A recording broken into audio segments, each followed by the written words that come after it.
In the glittering heart of a busy city, where the smell of fresh bread and sizzling steaks drifted from every corner cafe, little Lily stood frozen outside the glass doors of the most expensive restaurant on the block. Rain mixed with her tears as she clutched her baby sister Emma tightly against her chest.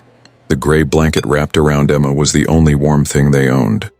Lily's stomach hurt so badly it felt like knives were twisting inside her. For 3 days they had eaten nothing but rainwater and a few crusts of bread someone had thrown away. Before we go deeper, if you believe kindness still matters, if you believe treating every human being with dignity, so please like this video, share it, comment your thoughts, and subscribe to Silent Struggles, and also tell us in the comments where you're watching from. We love hearing from you. She was only 7.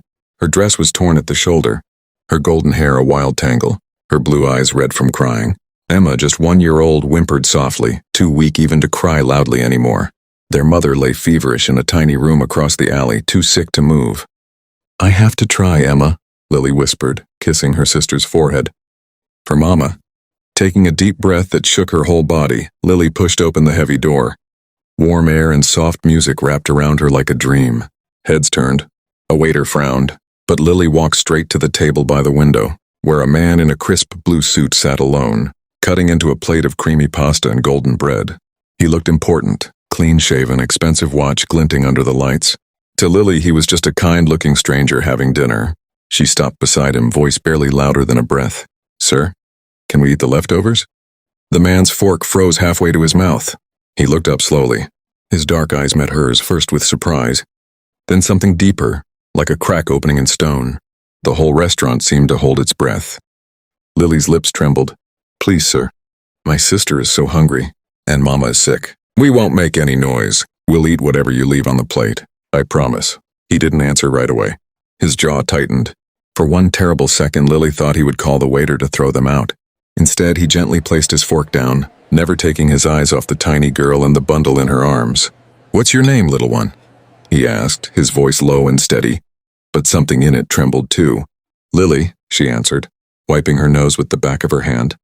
"And this is Emma. She's only 1. She doesn't know how to be quiet when she's hungry, but I'll keep her calm. Please, sir." The man, Richard Thompson, felt his chest tighten in a way he hadn't felt in years. He was used to people wanting things from him. Board meetings, contracts, millions of dollars. But no one had ever asked him for leftovers with such pure, desperate honesty. He glanced at the untouched food on his plate, then at the child's bare feet and worn-out shoes 2 sizes too big. Without a word, he raised his hand. A waiter appeared instantly. "2 more full plates," Richard said quietly. "The children's menu, extra soft and warm milk for the baby, quickly." Lily's eyes widened like saucers. For us?" "But we only wanted leftovers." Richard pulled out the chair beside him. "Sit down, Lily, both of you." His voice was gentle now, almost breaking. As the food arrived, steaming pasta, soft vegetables, fresh bread, and a small bottle of milk, Lily hesitated only a second before sliding into the seat. Emma still cradled in her lap. She ate like someone who had forgotten food could taste good. Small bites at first, careful not to spill, feeding Emma tiny spoonfuls and wiping her chin with the sleeve of her torn dress. Richard watched without eating. His own plate grew cold. Between bites, Lily told him everything in a rush. How their father had left when Emma was born. How their mother worked 2 jobs until the factory closed and she got sick. How the landlord had taken their things last week. "We sleep in the shelter sometimes," she said, "but they're full tonight. Mama said not to steal, so I thought leftovers were okay." Richard's hands clenched under the table. He had come to this restaurant tonight because he was tired of everything. Tired of being alone in his huge, empty mansion. Tired of the money that couldn't bring back the wife and daughter he had lost in a car crash 5 years ago. He had been thinking dark thoughts when this little girl walked in. A twist no one saw coming. The manager whispered in Richard's ear. "Mr. Thompson." "Sir, your usual table is ready upstairs if you'd like privacy." Lily didn't notice the name or the respect in the manager's voice. To her, he was still just sir. But Richard noticed, and for the first time in years, something warm bloomed inside his frozen heart. Richard stood up slowly. "Lily, I want you and Emma to come with me. Just for tonight. I have a warm place, food, medicine for your mother. No one will chase you away." Lily froze, spoon halfway to Emma's mouth. Strangers had never been kind like this. "But you don't even know us." "I know enough," he said, voice thick. "Trust me." One night, she searched his eyes for a long moment, then nodded. They left the restaurant together. Richard carrying Emma now, Lily holding his hand as if afraid he might disappear. In the car, soft leather seats and gentle music. Lily fell asleep against his shoulder, still clutching the last piece of bread like treasure. At his mansion, the staff stared but said nothing. Doctors came. Warm baths, clean clothes, hot soup for their mother, who was brought from the alley in an ambulance. Lily watched everything with wide, wondering eyes. Emma laughed for the first time in weeks, when Richard made funny faces while feeding her. That night, after the girls were tucked into a bed bigger than their old room, Richard sat alone in his study. The little girl's question echoed in his head. "Sir, can we eat the leftovers?"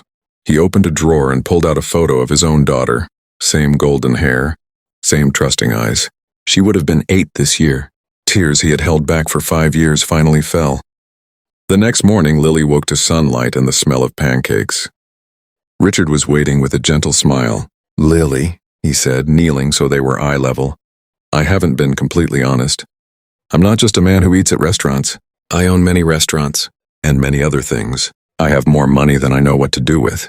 But last night, when you asked for leftovers, you gave me something money can't buy. You gave me a reason to live again." Lily's small hand touched his cheek. "You're rich? Like, really rich?" He nodded, smiling through tears. "And now so are you and Emma, if you'll let me be your new dad." The shock hit her like sunlight after endless rain. She threw her arms around his neck, sobbing. Emma clapped and giggled between them. 3 years later, Lily stood on the stage of the city's biggest school, wearing a clean uniform and a bright smile. Behind her, a banner read, "The Leftover Hope Foundation." Richard, now simply dad to thousands of children, watched from the front row, Emma on his lap, their mother healthy and beaming beside him. Lily spoke clearly into the microphone, voice steady and full of light. "One rainy afternoon, I asked a stranger for leftovers because we were hungry. I didn't know he was a millionaire. I only knew he had kind eyes. That one question changed everything. It taught me that kindness doesn't need money. It needs a heart that listens." My dad didn't just feed us that night. He fed hope to every child who feels invisible. So if you ever see someone asking for leftovers, don't look away. You might be the answer to their prayer. The audience erupted in applause. Richard wiped his eyes, remembering the broken man he had been. The girl who once begged for scraps now ran the foundation that fed 20,000 children every month and gave homes to families who had none. That evening, back at the mansion, Lily climbed into Richard's lap like she had that first night. "Dad," she whispered, "do you remember when I asked if we could eat your leftovers?"